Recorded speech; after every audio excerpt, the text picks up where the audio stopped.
Assalamu alaikum, kids. Today I'm going to tell you a beautiful story of a prophet Musa, whom Allah had given the power of miracles, honored him with the Torah, and also granted him the supreme privilege of speaking directly to Allah.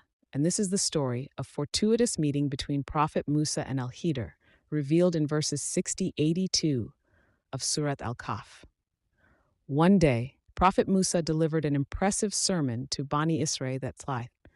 Someone in the congregation asked him, "O Messenger of Allah, is there another man on earth more learned than you?" Prophet Musa replied, "No." But Allah admonished Musa by revealing that there would be another man who has more superior knowledge than him. So Prophet Musa asked Allah, "O Allah, where is this man? I would like to meet him and learn from him." Musa also asked for a sign to clarify this person's identity. Allah informed Musa that he would find this wise man at the junction of the two seas, and Allah also instructed him to take a live fish in a water-filled vessel, and where the fish disappeared, there he would find the man he sought. Musa set out on his journey, accompanied by a young apprentice, Yusha bin Nun, who carried the vessel with the fish. When they reached the junction of the two seas, they were exhausted from the long journey and stopped to rest. As they slept, the fish moved vigorously in the vessel and jumped out and fell into a channel leading to the sea. At the time, Prophet Musa's companion neglected to tell him that their fish had escaped. When they woke up refreshed, they recommenced their journey. Later on, in their journey, exhausted and hungry, Musa asked his boy servant to bring forth their meal for them to partake of it, satisfy their hunger, and feel refreshed. Yusha bin Nun then recalled what had occurred at their previous rest stop and acknowledged that when they had taken an interlude of rest at the rock, he had forgotten about the fish, and none but the shaitan had made him forget this incident. So they retraced their steps, and upon coming to the designated place, there they found a man covered by a garment. This was Al-Khidr, whom Allah had ordained for Prophet Musa to meet. Prophet Musa approached him and greeted him. Al-Khidr asked, "Who are you?" Prophet Musa said, "I am Musa." He said, "Are you Musa, the prophet of Allah, the Musa of the children of Israel?" Prophet Musa said, "Yes, and I have come to you so that you may teach me something of that knowledge which you have been taught." Al-Khidr said, "O Musa, I have some of Allah's knowledge which he has bestowed upon me, but which you do not know. And you too have some of Allah's knowledge which he has bestowed upon you, but which I do not know. Each of us has responsibilities before Allah that the other does not share. But you will not be able to have patience with me." So Al-Khidr agreed to allow Prophet Musa to accompany him on certain conditions. He extracted a promise from Prophet Musa that he should not only persevere by being patient and obedient, but also he must refrain from questioning him about the reason behind any of the actions he was about to observe or encounter. Al-Khidr emphasized that Prophet Musa should not ask him about whatever he might find distasteful until he himself initiated the discussion and offered an explanation. Prophet Musa vowed to be not only forbearing, but also to practice restraint and self-control when confronted by any actions or decisions taken by Al-Khidr. Based on this understanding, the two proceeded upon their eventful journey. Musa and Al-Khidr set out walking on the seashore. A boat sailed by, and they requested the crew of the boat to take them on board. The crew recognized Al-Khidr and welcomed them warmly and agreed to take both him and Prophet Musa to their destination without any fare. When they were on board the boat, a sparrow came and stood on the edge of the boat and dipped its beak once or twice into the sea. Al-Khidr said to Moses, "O Musa, my knowledge and your knowledge have not decreased Allah's knowledge, except as much as this sparrow has decreased the water of the sea with its beak." Then unexpectedly, Al-Khidr took an adze and pulled up a plank which disabled the boat. Soon afterwards, he roughly patched it up again. Musa was shocked and could not restrain himself from proclaiming, "What have you done? These people took us on board, charging us nothing. Yet you have intentionally scuttled their boat to drown its passengers. Verily, you have done a dreadful thing." Al-Khidr replied, "Did I not tell you that you would not be able to remain patient with me?"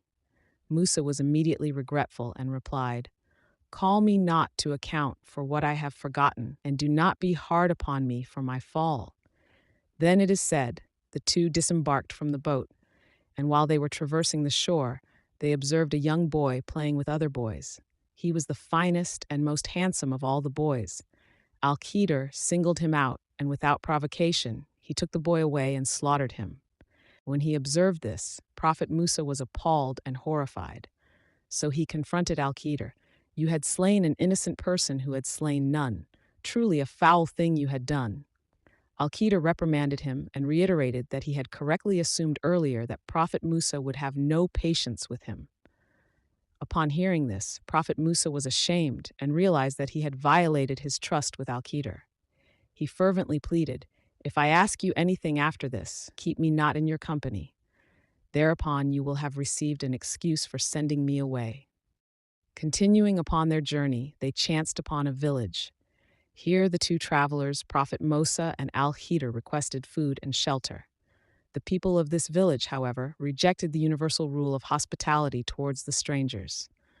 Upon departing from the village, the two came upon a wall which was on the point of collapse.